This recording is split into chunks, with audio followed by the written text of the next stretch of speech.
yang sangat kami cintai, kami banggakan, kami muliakan, guru kita Al-Ustaz Muhammad Yusuf Esos MA. Kami ucapkan banyak terima kasih kepada beliau atas keikhlasan dan kesempatannya sehingga dapat meluangkan waktunya untuk hadir di tengah-tengah kita, yang mana mungkin selama ini kita cuma lihat di media sosial. Sekarang kita bisa bertatapan langsung dengan beliau.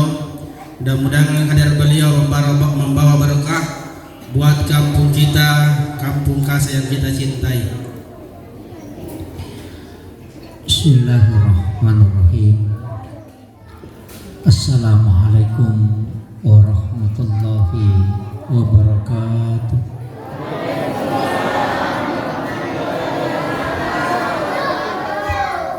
Saya pakai bahasa Indonesia atau bahasa Bugis? Campur.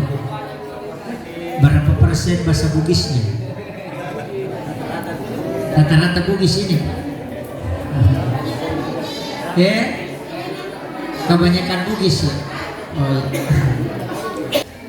Alhamdulillah, sore hari ini saya tadi diminta untuk memberi tausiah sekaligus nanti ada sesi tanya jawab.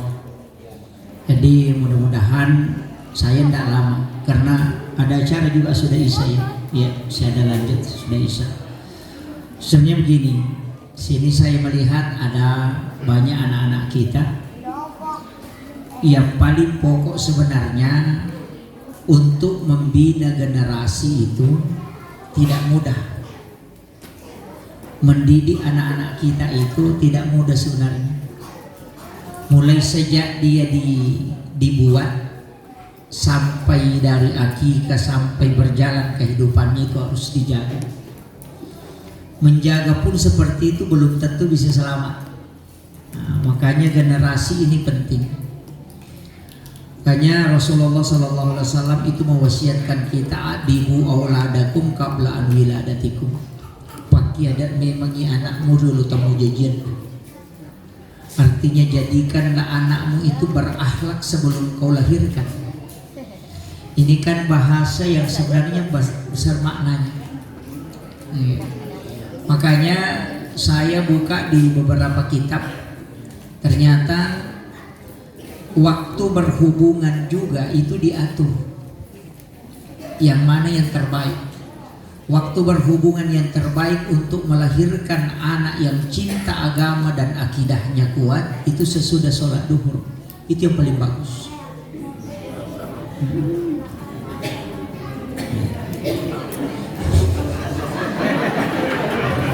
Ibu-ibu sudah ketawa ya? Saya belum lanjut ini.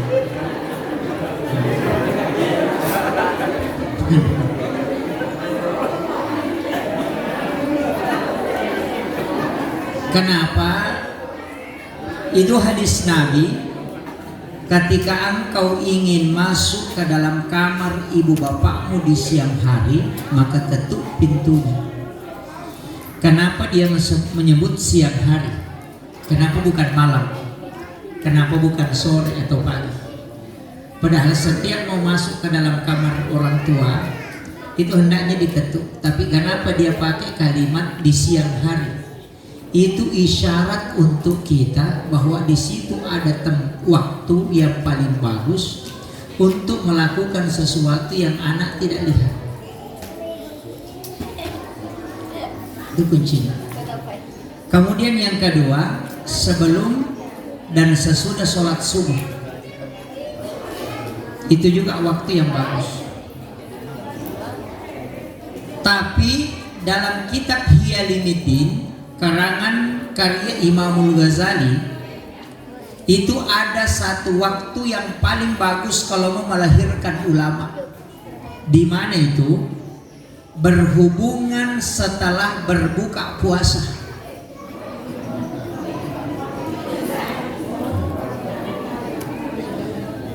Itu bagus. Utamanya kalau di bulan Ramadan, selesai berbuka langsung berhubungan. Insya Allah kalau istri hamil di situ itu kuat. Itu di kitabnya Imamul Ghazali.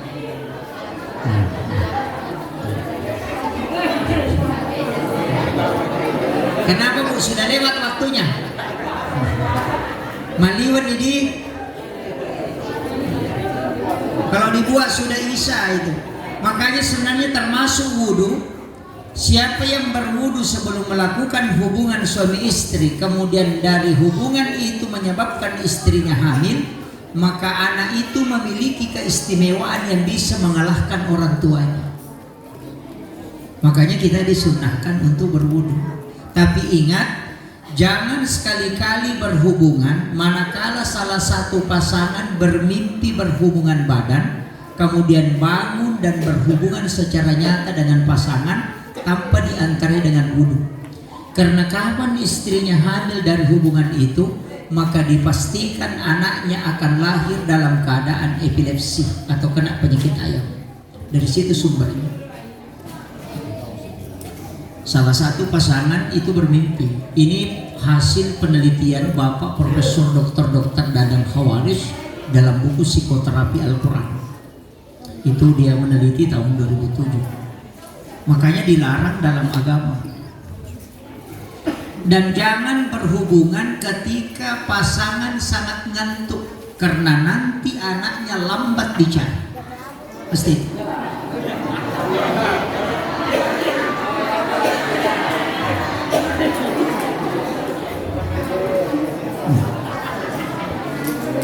Jadi kalau ada anak sudah 7 tahun tidak bisa bicara, hanya dia bisa jawab bapak, mama, makan, nah itu sudah. Itu. Ini penting saya wasiatkan. Kalau berhubungan pada saat nareko berhubungan nareko maliwasaladaki, pala satu anak. Ya tosi komasoladaki makutu anak. Malas. Itu sangat Pak. Makanya ini adibu auladakum qabla an wiladatikum. Kayaknya melahirkan generasi yang baik itu memang harus memilih waktu dan keadaan yang bagus. Itu penting saya usiakan. Kemudian pada saat anak kita kandung di umur 4 bulan atau malam ke 121, itu 4 bulan. Di saat itu ruh ditiupkan. Ulama kita dalam ilmu hikmah menganjurkan, bukan sunnah, menganjurkan mengambil Al-Quran, letakkan di atas perut istri, bacakan 2 surah. Yang pertama adalah Quran surah Maryam, yang kedua adalah Quran surah Yusuf, supaya anaknya berakhlak baik dan sempurna.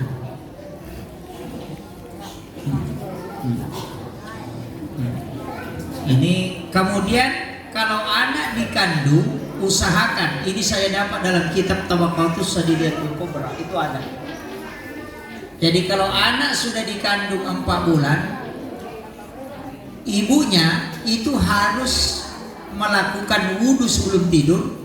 Kemudian dia menyentuh perutnya, kemudian bertawassul kepada 5 orang. 1 pertama ke Rasulullah, yang kedua Syekh Abdul Qadir Jilani, Syekh Ahmad Ar-Rifai, Syekh Ibrahim Madasuki, dan Syekh Ahmad Al-Badawi.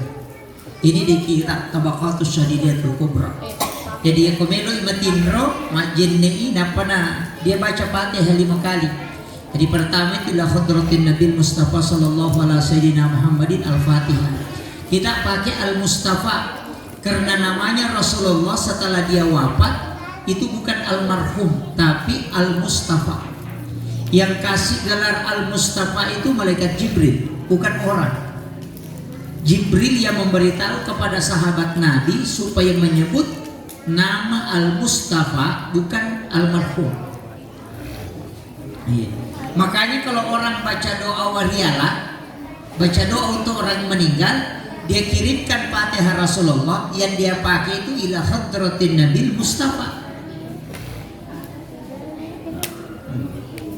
Jadi satu-satunya orang itu yang tidak disebut almarhum hanya Rasulullah. Kalau yang lain itu disebut. Makanya Nabi itu yang diperingati kelahirannya bukan kematiannya. Kelahirannya Nabi itu dengan maulid. Kalau ulama itu yang diperingati kematiannya, makanya disebut haulnya. Itu kan beda. Ini makanya di situ letak perbedaannya. Tapi saya tidak mau bahas terlalu jauh bahwa Rasulullah itu tidak wafat. Karena kalau kita mengatakan Rasulullah wafat, kalimat yang kita pakai dalam tahiyat itu keliru. Assalamu alaika ayyuhan nabiyyu. Di situ pakai kalimat alaika. Dalam kaidah nahwu sharaf, alaika itu adalah mukhatab. Tidak diucapkan kecuali hadir yang disalami. Jadi kalau kau mengatakan Nabi wafat, berarti kau tidak menghadirkan Nabi pas saat kau salam kepadanya. Itu kalau kita mau kaji secara lughah, tapi tidak usah terlalu jauh ke sana. Nanti sakit kepala kalau begini. Nah, kemudian sebenarnya ulama kita dari dulu itu sudah mengajarkan. Makanya saya bilang jangan coba-coba. Anak kita itu kan pengaruhnya besar. Jadi kenapa kita baca Fatihah kepada Rasulullah, kemudian kasih Abdul Qadir Al-Jilani, Syekh Ahmad Ar-Rifai, Syekh Ibrahim Ad-Dasuki, Syekh Ahmad Al-Badawi. Ini kan 4 orang adalah wali kutub. Wali kutub itu tidak pernah mati di sisi Allah. Sesungguhnya para wali-wali Allah itu tidak mati di sisi Allah. Bal ahya, dia itu hidup. Ini ayat, Pak. Jadi kalau ada orang mengatakan wali itu wafat, itu enggak. Al-Quran mengatakan, Allah yang bilang sesungguhnya mereka itu tidak mati di sisiku. Bahkan dia bisa memberi rezeki. Makanya Guru Kiai Haji Muhammad Said Abdul Ghani itu kesaksian Imam Masjidil Aqsa bahwa pernah datang memberikan bantuan itu 1 miliar pada saat di blokade. Guru Kiai Haji Muhammad Tahir, di sini ada orang dari Sulbar, ini sahabat saya ini Malik, ini luar biasa bisa ketemu di sini.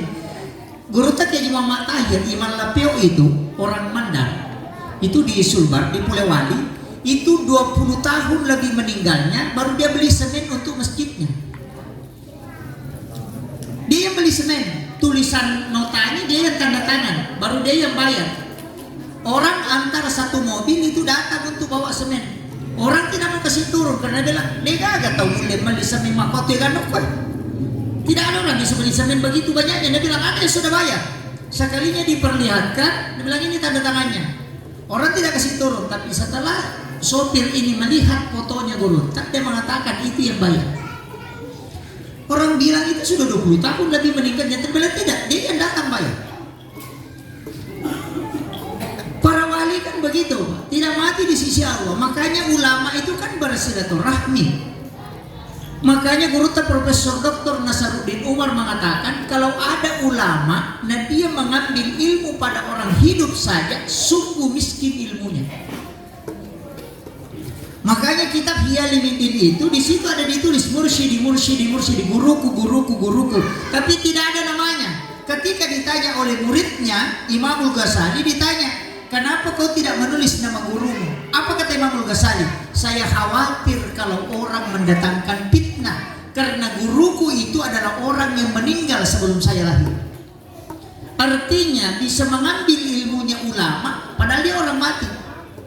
Bagaimana caranya? Karena dia bisa komunikasi melalui jalur hakikat. Namanya hasyafatul ruh. Itu ada ilmunya khusus, Pak. Saya kasih tahu begini.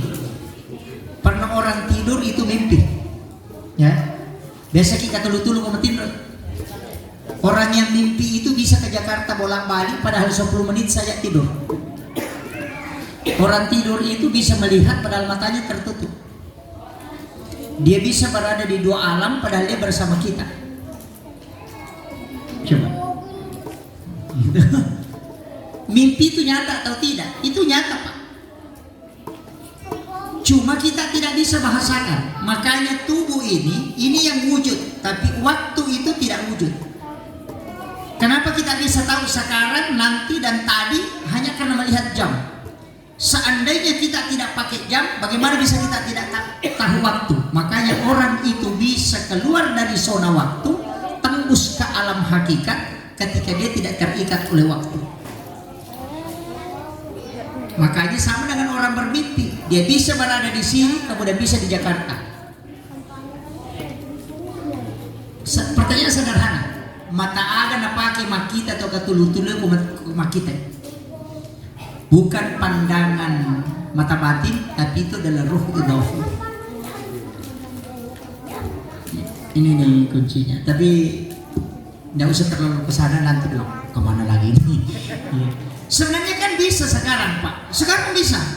Saya bisa berada di Makkah dalam waktu sekarang. Bagaimana caranya? Ya video call.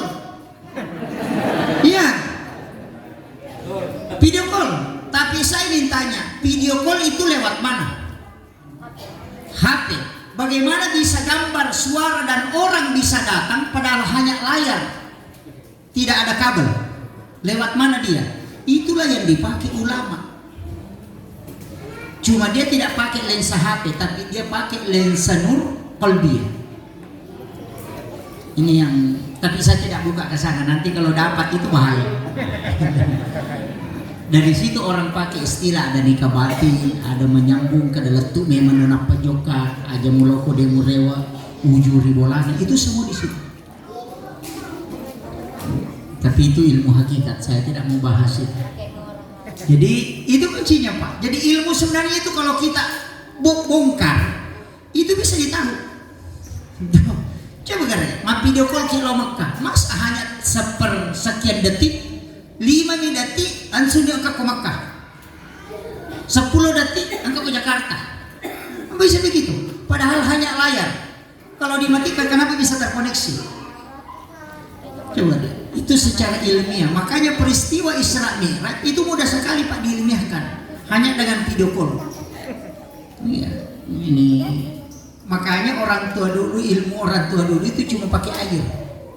Dia pakai air, doakan, tiup, baru kasih orang, dia minum. Dia bisa hafal hadis ratusan hanya dengan minum air yang sudah ditiupkan. Kok bisa Pak Ustaz? Ya bisa, flash disk saja kalau dicolokkan ke laptop bisa pindah Al-Quran. Iya. Begitu. Cuma itu yang kita tidak pakai. Padahal ulama dulu sudah pakai. Nah pakai guru tak. Makanya ulama itu cium jabat tangan. Kalau ulama bukan seperti saya. Saya ini bukan ulama, masih ustaz. Iya. Hanya Nabi mengatakan ya di akhir zaman min ummati katsirun khutaba qalilun ulama. Nanti di akhir zaman akan banyak penceramah tapi sedikit ulama. Sekarang muncul banyak. Ustaz itu banyak tapi ulama sedikit. Sehingga muncul salah, tidak boleh, tidak boleh, tidak boleh, haram. Datang lagi satu, tidak boleh, tidak boleh. Datang lagi satu, boleh, boleh. Masyarakat bingung. Kan begitu. Kalau saya agama itu Pak mudah, harus dibagi. Ada kajian Islam, hukum-hukum agama. Ada kajian iman berarti tauhid. Ada kajian ihsan berarti tasawuf. Yang bahas tasawuf larinya ke sini, yang bahas tauhid larinya di sini, yang bahas hukum larinya ke sini. Itu selesai. Kalau hukum pasti berbeda pendapat, tidak mungkin satu pendapat. Pasti berbeda. Makanya takbirnya Imam Malik dengan Imam Tasyafi itu beda. Imam Tasyafi sampai di sini, kalau Imam Malik ke sini, kalau Abu Hanifah di sini. Iya. Imam Tasyafi baca basmalah, baca Fatihah harus wajib baca basmalah. Karena suratul Fatihah itu 7 ayat. Kalau engkau tidak baca basmalah berarti hanya 6 ayat. Nah kalau kau tidak sempurna Fatihahmu berarti tidak sah sholatmu. Makanya Imam Tasyafi mengatakan orang yang sholat tidak baca basmalah, kalau dia baca Fatihah sholatnya tidak sah. La sholata liman la yaqra bi Fatihatil Kitab, itu kan hadis. Tidak ada sholat bagi orang yang tidak membaca suratul Fatihah. Nah suratul Fatihah itu adalah sab'ul masani, 7 ayat yang diulang. Kalau 7 ayat berarti suratul Fatihah 7 ayat, berarti basmalah masuk. Tapi kalau tidak masuk berarti 6 ayat. Kalau 6 berarti tidak sempurna. Makanya kalau imam sholat dia tidak baca basmalah, batal sholatnya. Menurut Imam Tasyafi. Imam Malik bilang kalau baca basmalah makruh sholatnya. Coba. Kenapa? Karena basmalah itu bukan awal suratul Fatihah. Itu hanya antara pembuka. Kalau begitu kurang 7 ayat, berarti 6 ayat. Dia bilang tidak, iyyaka na'budu 1 ayat, iyyaka nasta'in juga 1 ayat. Makanya cukup 7. Kalau kau masukkan basmalah cukup 8 itu. Coba. Jadi ulama-ulama fikih begitu Pak, berbeda. Tidak usah berdebat kalau saya. Ada yang kunut, ada yang tidak kunut, ada yang doa bersama dan tidak doa bersama. Kunut Imam Tasyafi. Kalau tidak kunut sujud sahwi. Imam Malik, Abu Hanifah tidak usah kunut. Selesai. Yang mana yang salah Ustaz? Yang tidak salat subuh. Itu aja. Jadi kalau masalah fikih pada usah, pasti orang berbeda. Masalah hukum-hukum saja itu saya sering baca kitab-kitab fikih, kadang itu kata-kata sendiri. Oh, ini alasannya. Makanya kita harus cari kenapa. Jangan langsung mengatakan tidak boleh. Cari alasannya kenapa. Iya. Nah begitu. Ini kalau kita mau runtut fikih itu berat. Ini. Sama begini. Siapa yang menyentuh kemaluan tanpa pelapis setelah berwudu maka wudunya batal. Itu yang dipakai Syafi'i itu. Jadi kalau sudah berwudu menyentuh kemaluan tanpa pelapis batal wudu. Imam Tasyafi. Imam Malik mengatakan tidak. Abu Hanifah juga mengatakan tidak. Ya, kenapa? Itu ada dua hadis. Nabi pernah duduk di samping masjid, datanglah Arab Badui. Arab Badui itu Arab dari gunung yang los-los kalau bicara. Orang hitam itu kecil, Arab kecil itu datang dari Rasulullah. Ya Rasulullah, kalau saya sudah berwudu kemudian menyentuh kemaluan tanpa pelapis kemudian mau sholat, apakah saya harus berwudu kembali? Nabi mengatakan tidak usah. Karena yang kau sentuh itu adalah anggota tubuhmu. Iya, sama dengan telinga toh. Karena kelamin juga akan melekat juga. Sama aja dengan yang lain. Makanya tidak usah berwudu.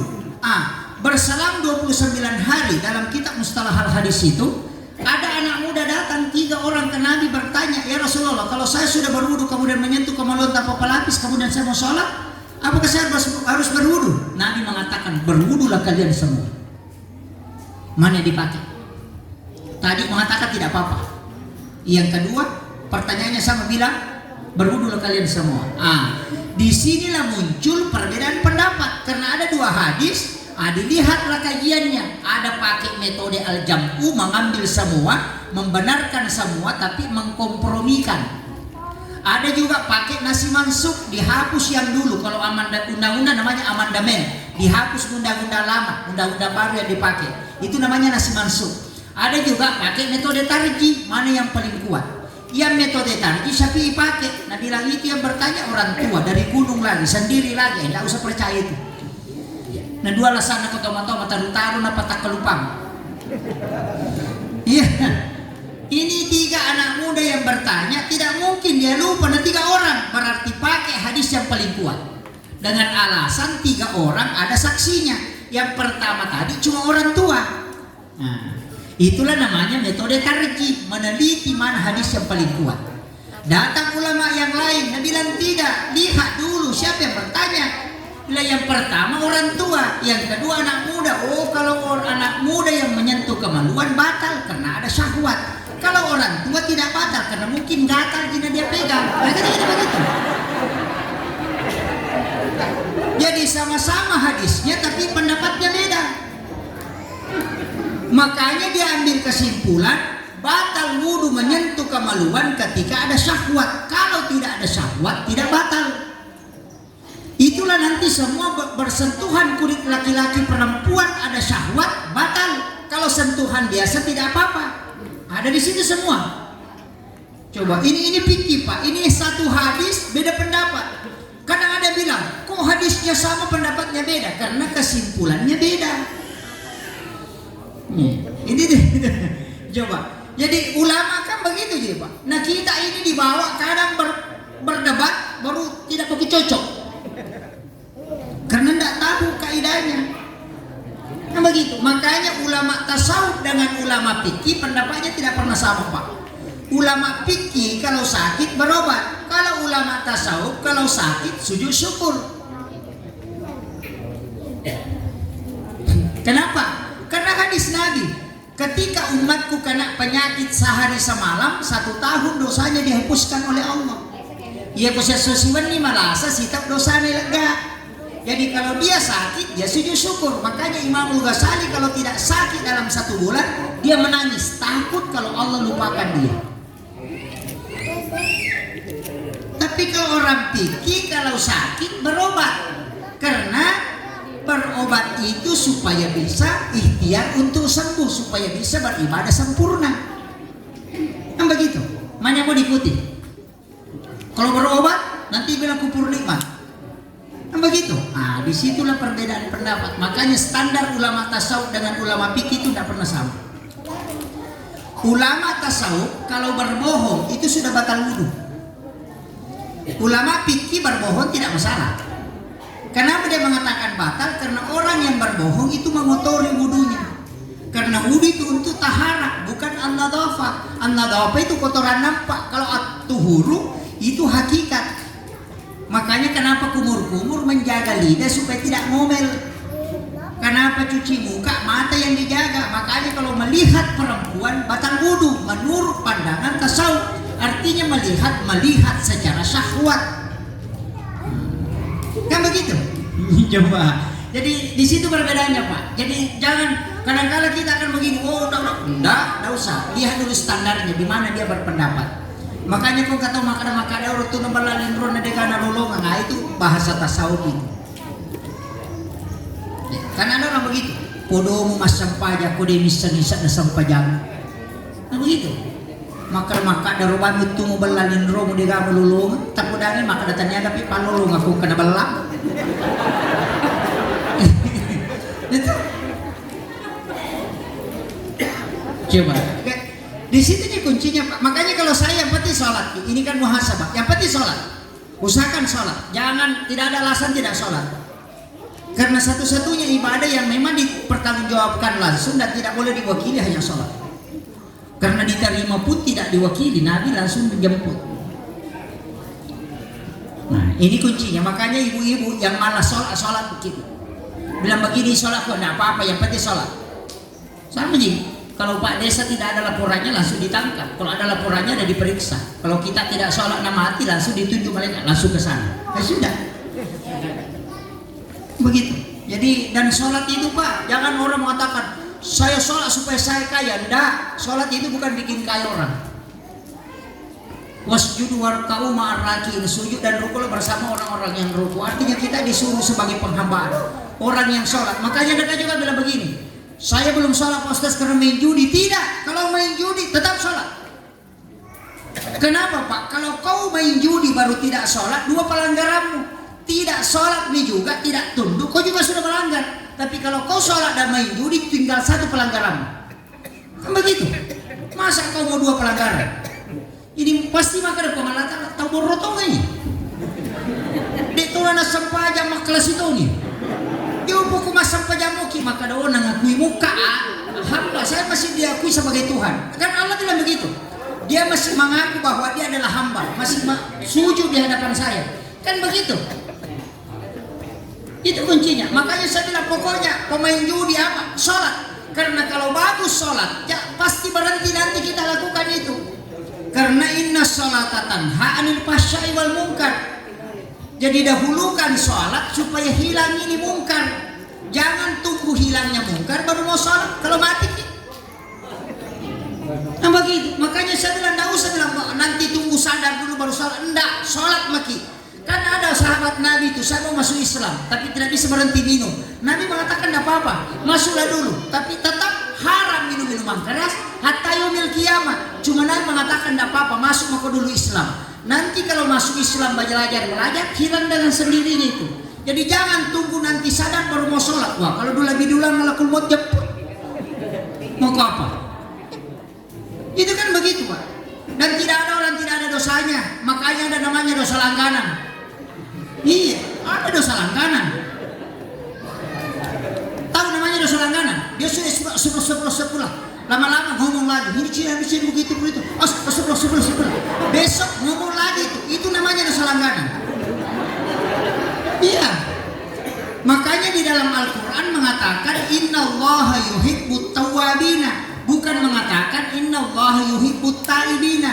At-tawwabin itu adalah berbolak-balik bertaubat. Bukan at-taibin, datang sekali bertaubat. Allah sudah tahu bahwa hambaku punya kesalahan banyak. Tapi sebaik-baik orang yang salah yang datang. Orang sholat itu datang sujud. Itu aja kuncinya. Kalau saya datang ke sholat, pokoknya maka dah paboto ka ustaz de, sampajan na jolo. Persoalannya timun di petu boto. Apa dia tuh kata mas sampajan na boto dia kagak. Orang puasa Pak bisa main judi. Iya. Orang puasa itu bisa main judi. Kalau dia puasa kemudian nonton bola dia main judi, itu kan bisa. Tapi tidak ada orang sholat main judi Pak. Tidak ada. Jadi dia tuh puasa ketoma nonton, dia batal. Menreki mak ketoma HP dia batal. Mak bicara ki ketoma puasa dia batal. Tapi mau sampaja menonton televisi batal sampaja. Iya. Pasti itu. Jadi tidak ada ibadah di dalam Islam ini yang totalitas. Tidak boleh mengambil dua perbuatan, hanya sholat. Tidak ada. Orang puasa kan nonton TV bisa, bicara bisa, tapi kalau sholat tidak mungkin. Iya. Itu kuncinya. Makanya saya bilang, apapun pekerjaan tak sholat, kita bilang, wah me apa kalau pangepa, me apa kalau saloy, me apa kalau putasie, sepanjang. Yang penting ang kawato sampajan, maka na maliwang apa ustaz? Ya kung maliwang iwatuna, aja tak keadaan, akadaki kabaan. Kalau adaan waktunya, kalau kabaan bukan waktunya. Beki masa pajangan syarat, na mga ribin, akan dibaca. Usalli farda salatil asri arba'atin mustaqbilal kiblati qadaan lillahi ta'ala. Kalau adaan pada waktunya, kalau qadaan bukan waktunya. Itu masalah. Maka dia bisa ngapa sarai. Abi carogi bawa nih. Wakatnya masa pajangan syarat patan rekam kemudian maghribi jam Allahu Akbar. Selesai. Mudahnya begitu Pak. Jangan pernah tinggalkan sholat ini. Makanya itu sholat harus kerjakan. Itu juga kuncinya kalau saya. Aja nanti tanya nih maka dasogi maka yang penting masam pajan. Iya, karena berkah sholat akan datang dengan sendirinya. Maka dia husu ustaz ayat dasarnya husu ada waktunya. Ya nak candri lakai tak husu di masa panjang. Iya, kalau selingkuh suami itu pasti suara istrinya itu bagus. Allahu Akbar. Maka macam ini lakainya. Iya. Kadang-kadang Allah itu menguji kita supaya kita bisa khusyuk. Kan begitu. Kalau ada utang tidak bisa dibayar, nah datangi orang bolak-balik minta uang. Pasti sikirnya bagus. Subhanallah, subhanallah. Iya, karena dia mau bayar utang. Kan begitu. Jadi kadang-kala masalah itu Pak Allah berikan ke kita supaya kita dekat. Karena itu doa Nabi. Jangan kau jauhkan umatku di sisimu ya Allah. Kalau kau panggil dia dalam keadaan senang dan dia tidak datang, maka panggil dia dalam keadaan susah. Itu doanya Nabi. Aja tapabelai pun umatku puluh kuidi ya ko tolli idar ko manyamangin adena lo tolli masusay. Makanya saya kasih tahu ibu-ibu, kalau suaminya sayang harus rajin sholat. Karena kalau sayang dan tidak rajin sholat, pasti Allah turunkan masalah supaya kita mau sholat. Kan begitu.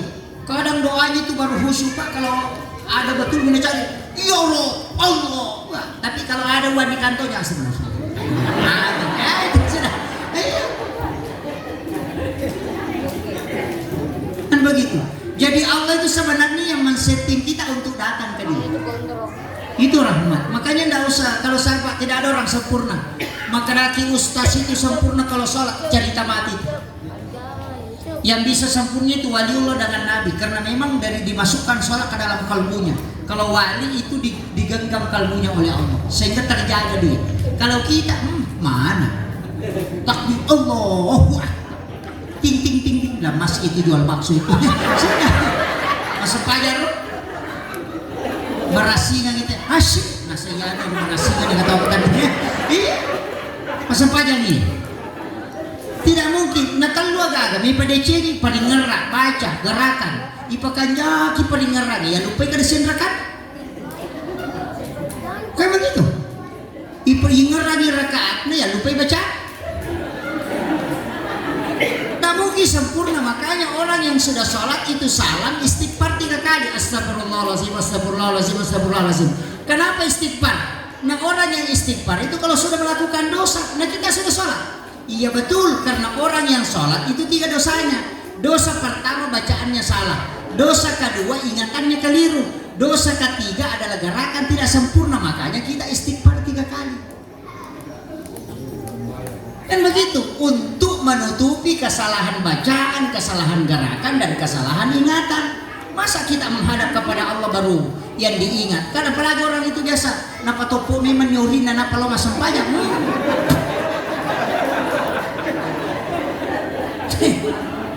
Iya, perempuan biasa begitu.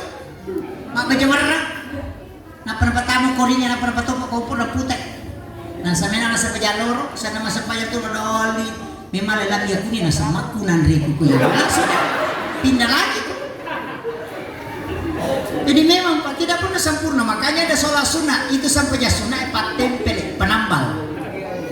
Nah, makanya sholat sunnah perbaiki supaya banyak penambalnya. Cuma ada orang itu nanti Pak dari kemudian stres. Makanya jadi kumalap Pak itai nangka kapat tempelnya nanti gawat ina tempelnya. Iya. Makanya saya itu enggak, artinya saya ceramah itu Pak enggak memberatkan. Nabi kan begitu. Nabi itu mudah sekali Pak. Ada orang saya bilang begini Nabi mengatakan enggak masuk Islam dulu. Nanti kalau Allah akan kasih hidayah. Nah bukan penceramah yang kasih hidayah orang, Allah. Bukan kita itu teriak Pak, Allah yang kasih hidayah. Ada orang TNI Pak sudah pangkatnya kapten, itu diceramai oleh orang bisu.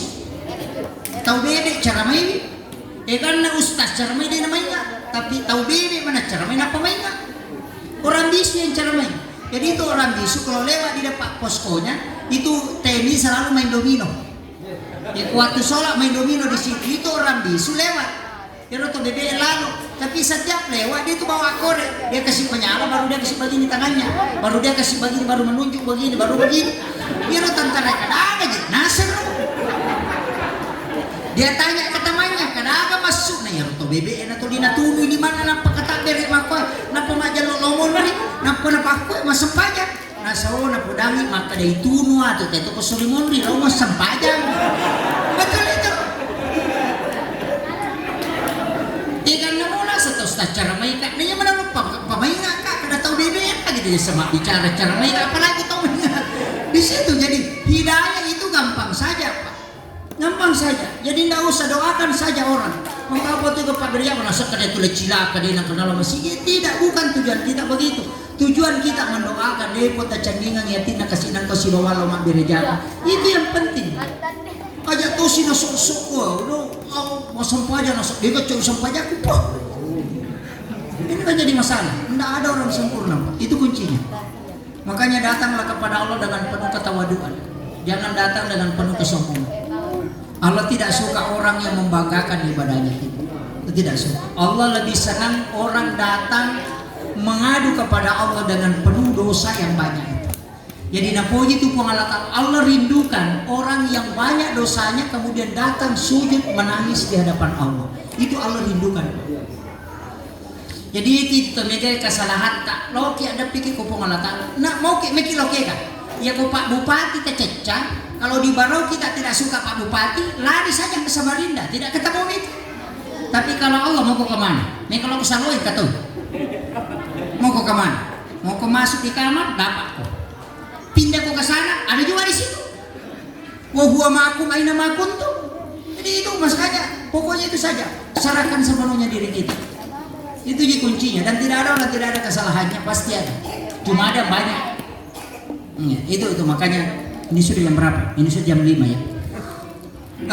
Kemudian saya kembali untuk anak-anak kita. Sebenarnya ada paling penting itu akikah. Kalau akikah ini betul-betul sempurna, insya Allah anak kita itu pendidikan 30% di situ. Akikah anak laki-laki dengan 2 kambing kalau mampu. Kalau tidak mampu cukup 1. Sah itu satu kambing. Tapi kalau 2 kambing kita beli, 1 besar 1 kecil, jangan coba-coba masukkan akikah. Cukup 1 yang kau masukkan. Kalau kambingnya tidak sama besar, anakmu nanti tidak bisa berlaku adil. Pasti. Macam yang anggota dewan, macam uceku. Gitu. Iya. Kemudian kalau perempuan, taparese ajiriolona dembe, ya kodena simraja ajiriolona aja tali dembe akika. Sebenarnya sah, tapi kalau meki mali kami nama kanjak, tasapa simraja ajiriolona. Dari 10 kambing paling tinggi 3 kambing itu yang kaki depannya sama besar. Ia rota pakai untuk menghakikan anak makumre. Insya Allah anak kita itu mampu berlaku adil. Umurnya 2 tahun. Kok kita? Maka dah dia pun bisa Pak Ustaz, gampang. Ukur tanduknya, pakai tasak puru atau pakai jari telunjuk. Kalau sudah sampai di sini berarti itu bisa. Tapi atau tasak puru, kalau dia sudah makan lintasan ini berarti sudah bisa. Atau periksa kukunya. Kalau masih runcing berarti itu 1 tahun. Kalau sudah tumpul berarti 2 tahun. Itu gampang. Nah, sebab tidak ada tanggal lahirnya kambing.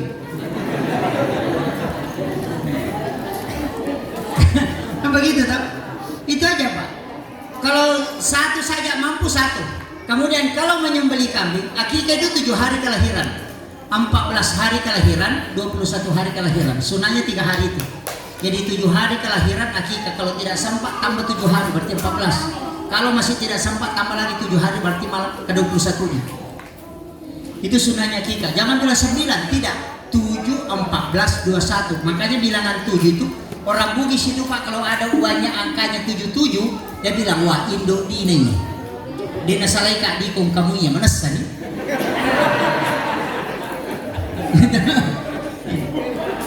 Tapi saya pribadi itu pakai tapaul angka. Kenapa? Allah sendiri pilih angka 7 Pak. Kenapa? Langit itu 7 lapis, tanah 7 susun, tawaf itu 7 putaran, sa'i juga itu 7 putaran. Sholat itu 17 rakaat, di dalamnya ada angka 7. Anggota sujud ini kan ada 7, 1 kepala, 2 tangan, 2 lutut, 2 kaki. Dalam 1 pekan itu 7 hari. So, ada rahasianya nanti. Makanya orang 7 bulan di kandungan itu disyukuri. 7 hari kelahiran, kenapa 7? Kenapa bukan 10? Atau 8 atau 9? 7 hari kelahiran akikah. Kalau tidak sempat tambah 7 hari. Kenapa ditambah 7? Kenapa bukan 3? Kemudian 7 tahun umurnya anakmu suruh dia sholat. Kenapa diperintahkan sholat di 7 tahun? Kenapa bukan 5 tahun? Itu angka 7 lagi. Kalau dia 10 tahun pukul kalau tidak sholat. Kenapa? Karena dia akan menjalani umur 7 tahun kedua, 14 tahun. Anak masuk sekolah itu umur 7 tahun. 7 tahun kemudian tamat SD. 7 tahun kemudian masuk perguruan tinggi. Coba. Itu hitung-hitungan 7 semua itu. Makanya kalau kita mau tahu, anak lihat perkembangan di 7 hari sampai 7 hari berikutnya. Kalau ada penyakit lebih banyak sering dia sakit, di situ berarti anak ini agak lemah fisiknya. Itu angka 7 itu. Jadi makanya 7 tahun, 14 tahun. Kalau anak disuruh sholat mulai 7 tahun sampai 14 tahun rajin sholat, berarti biar kau tidak suruh sholat 15 tahun ke atas, karena dia akan tetap memelihara sholatnya karena sudah mengikat. Tapi kalau bolong-bolong dari 7 sampai 10, bolong-bolong sampai 14, sampai tua selalu bolong-bolong kalau tidak dijaga betul. Jadi kalau mau didik anak 3 tahun saja, 10, 11, 12, 13. Kalau sampai 14 sudah mantap sholatnya, itu sudah mantap ke atas. Makanya pendidikan karakter di situ. Makanya anak SMP, SMA itu dididik karakter, karena di situ memang. Makanya Nabi itu menjadi Nabi dan Rasul itu 23 tahun. 23 tahun, 10 tahun di 13 tahun di Makkah, 10 tahun di Madinah. Itu pendidikan. Kenapa 23 Pak? SD, SMP, SMA, perguruan tinggi. Coba. Itu. Jadi makanya Nabi itu mensarjanakan orang. Coba itu. Ini kemudian coba kita lihat 14 tambah 7, 21. Di umur 21 suruh anakmu menikah. 21 sampai 28. Kalau ada orang tidak menikah sampai 21 sampai 28, maka dia akan menikah nanti 35 ke atas. Malas menikah itu setelah itu. Kenapa? Syahwat menikah ada di 21 sampai 25. 26, 27, 28 sudah menurun, nanti 30 lebih lagi baru mau menikah. Kemudian kalau mau lihat orang sukses, lihat di bawah 40 tahun. Kalau dia sukses di bawah 40 tahun berarti bisa menanjak kesuksesannya ke atas. Tapi kalau jalan slow di bawah situ tidak akan sukses ke atas. Begitu-begitu. Periksa itu Pak. Ya kau kata sogi ko kampo tati kay setang umuru na nama DC. Maka ada umur 30 mopi rua atau 30 mopi nama DC. Nah, berarti dia bisa baik itu ke atas. Rezekinya bisa menanjak. Tapi kalau dia selalu jalannya sampai 30, 40, kalau sudah 43 tidak berubah kehidupannya, maka potongan itu letuk mati. Atau bertoton. Kalau ada dia usahakan, mulai berhasil, turun lagi, berhasil, turun lagi. Karena itu sudah ditetapkan oleh Allah, tidak seperti itu udah perjalanannya dia. Itulah maknanya orang sudah ditentukan takdirnya oleh Allah antara yang kaya dengan yang miskin. Di situ dilihat. Gitu. Ini. Jadi itu ada hitungannya. Tapi nanti kalau misalnya 43 tambah 7 tahun, lihat kalau dia kena penyakit 2 tahun terakhir langsung drop, berarti tunggu kemungkinan dia 7 tahun akan datang. Tapi kalau tidak kena penyakit di situ, umurnya masih bisa dihitung 7 tahun lagi. Pokoknya itu nak ada gurunta ite gara. Angka ketanrana, maka dong kan ipape saat dinalasai berarti umur naganti. Sudah drop itu. Makanya orang merantau ke Kalimantan kalau dari Bugis Pak, umur 45 tahun sampai 48 tahun pulang dulu ke kampung silaturahmi, sambung silaturahmi. Ada juga orang merantau kok sampai 60 nggak pernah pulang-pulang. Di kampungnya orang terus. Iya, pulang sambung silaturahmi supaya rezekinya diperbarui. Tapi saya kasih satu sholat. Ada satu sholat itu di bulan Syawal, namanya sholat sunnah utakah. 8 rakaat, baca ada surahnya, surah Al-Ikhlas 15 kali setiap 1 rakaat. Itu dikerjakan di bulan Syawal, bisa malam bisa siang. Kalau ada orang mau merantau mencari pekerjaan, suruh laksanakan sholat ini karena Nabi bersumpah, siapa yang melaksanakan sholat utaka kemudian berangkat untuk mencari nafkah, maka pasti dia berhasil. Jadi kalau mau merantau suruh. Makanya orang tua dulu kalau lebaran Idul Fitri suruh anaknya pulang, rewa kojolo menuju Pemang. Kenapa? Karena di situ ada sholat yang khusus memang kalau mau merantau. Namanya sholat sunnah utaka. Desa mau tajamah? Enggak. Itu juga kuncinya sholat sunnah utaka. Kalau kita punya penyakit, dokter tidak bisa tahu. Kan ada penyakit begitu. Sudah di ronsen tidak ditahu. Diperiksa dokter semua kolesterol apa tidak ditahu. Sholat sunnah utaka obatnya itu. Laksanakan sholat sunnah utaka, nanti ada orang yang akan datang memberitahu kita baik melalui mimpi bahwa ini obatnya. Itu padilanya sholat sunnah utaka. Jadi kemudian kalau ada anak mau menjadi penceramah, suruh laksanakan sholat sunnah utaka. Misalnya bisa jadi penceramah karena akan diberikan ilmu hikmah dari lisannya. Itu janji Nabi. Itu 8 rakaat, tapi surah yang dibaca surah Al-Ikhlas 15 kali setiap 1 rakaat. Dan itu rakaatnya 8, 2 rakaat 1 salam. Jadi bisa dikerjakan di malam hari, tapi hanya bulannya di bulan Syawal. Selain bulan Syawal tidak boleh dikerjakan. Bisa hanya sekali dalam bulan Syawal, bisa juga setiap hari, bisa juga 1 kali 1 minggu di bulan Syawal, tapi lewat bulan Syawal tidak bisa dikerjakan. Karena itu sholat hanya di bulan Syawal. Itu kuncinya.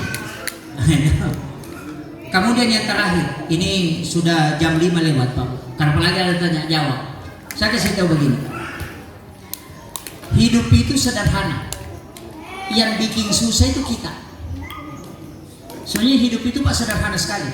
Konsep hidup kita itu cuma 2, berusaha dan berdoa. Itu urusan manusia. Selain itu serahkan kepada Allah. Yang banyak orang jadi stres karena urusan ketiga dia mau urus.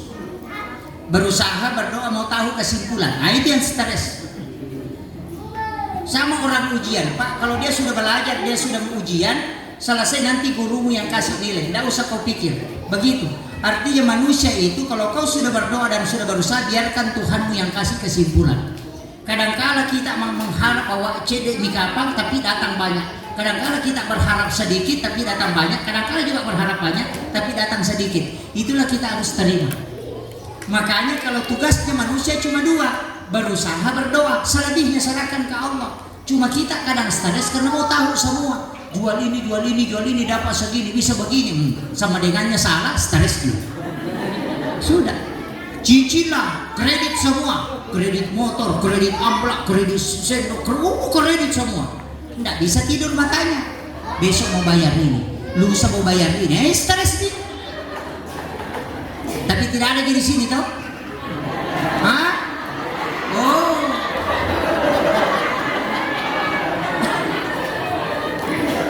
Iya. Bahaya kecicilannya Bu. Maka dia guru telat diramuin lalunya sujangan nanya lalunya tanggal. Kalau kalender yang kejar tidak mau tidur mata. Tapi kalau anjing gila kalau sudah naik di rumah aman itu. Kalau kalender itu sudah bayar hari ini, bulan depan lagi apa yang dicari. Ini jadi masalah. Sebenarnya kita itu Pak lebih banyak mengambil keinginan bukan kebutuhan. Di rumah itu kita cuma pakai piring paling tinggi 1 lusin, tapi kita beli piring 10 lusin. Mega makundai makuro tuh melipatnya 10 lusin. Ya sana mana melo ki hajian. Nah pertama kalau mari apa pakai plastik nanti. Iya. Repai pakai plastik hadiah rinso atau hadiah kacang.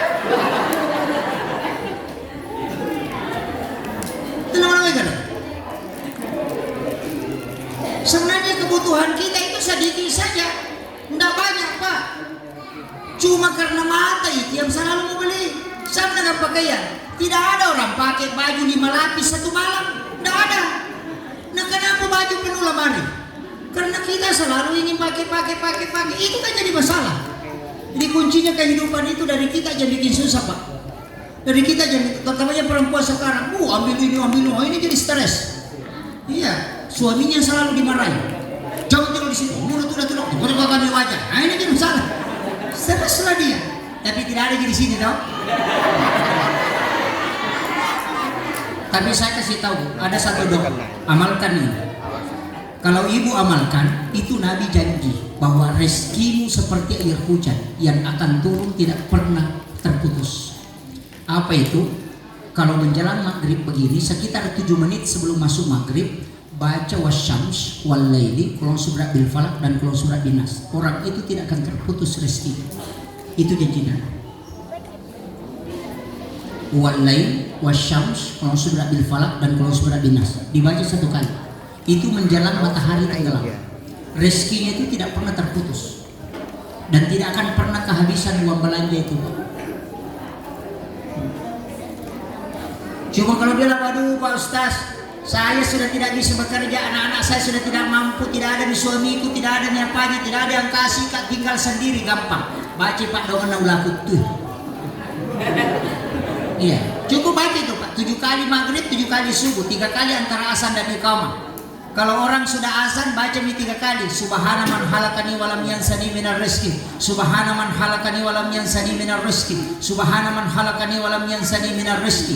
Kalau maghrib baca 7 kali, subuh baca 7 kali. Kenapa? Yang penting ada makanan di kampung itu kita akan makan. Itu Pak doa lagut tuh. Ya kemanasi bali bola ketimawi, maka mana subali ya. Cium itu baru baca 3 kali baru talan, kau akan makan nanti itu. Makanya makanya Pak doa lagut tuh. Bapak diwat tak bali bola tak kau di bawang. Saya kira itu yang sempat saya sampaikan, mudah-mudahan ada hikmahnya. Ada yang mau bertanya? Kayaknya tidak ada ya. Nah ini waktu sudah dekat, hampir 5:30. Iya. Iya. Ada? Nggak ada Pak Ustaz. Iya. Nggak ada ya? Nggak ada. Ibu-ibu? Iya, nggak ada aja ya. Iya. Alhamdulillah. 2 gitu Pak kalau tidak ada bertanya. Ya kode di semanan, di sisa kagak disem. Allahumma shalli ala sayyidina Muhammadin wa ala ali sayyidina Muhammad. Allahumma anta rabbi la ilaha illa anta rabbul arsyil azim rabbu khaliqa kulla syai' rabbullahu samadu lam yalid wa lam yulad wa lam yakul lahu kufuwan ahad. Allahul ladzi la yadurru ma'asmihi syai'un fil ardi wa la fis samai wa huwas samiul alim. Allahumma antas salam wa minkas salam wa ilaika ya'udu salam wa dinal jannata daras salam tabarak rabbana wa ta'ala ya sal jalali wal ikram. La ilaha illa anta subhanaka inna kunna minadh dhalimin. Rabbana zalamna anfusana wa illam taghfir lana wa tarhamna lanakunanna minal khasirin. Rabbana atina fid dunya hasanah wa fil akhirati hasanah wa qina adzabannar wa qina adzabannar wa qina adzabannar. Wa sallallahu ala sayyidina Muhammadin walhamdulillahi rabbil alamin. Al-Fatihah. A'udzu billahi minasyaitonir rajim. Alhamdulillah. Iya benar. Amin amin ya rabbal alamin. Akhirul kalam wallahul muwaffiq ila aqwamit thoriq. Nasrun minallahi wa fathun qarib wa basyiril mu'minin. Assalamualaikum warahmatullahi wabarakatuh.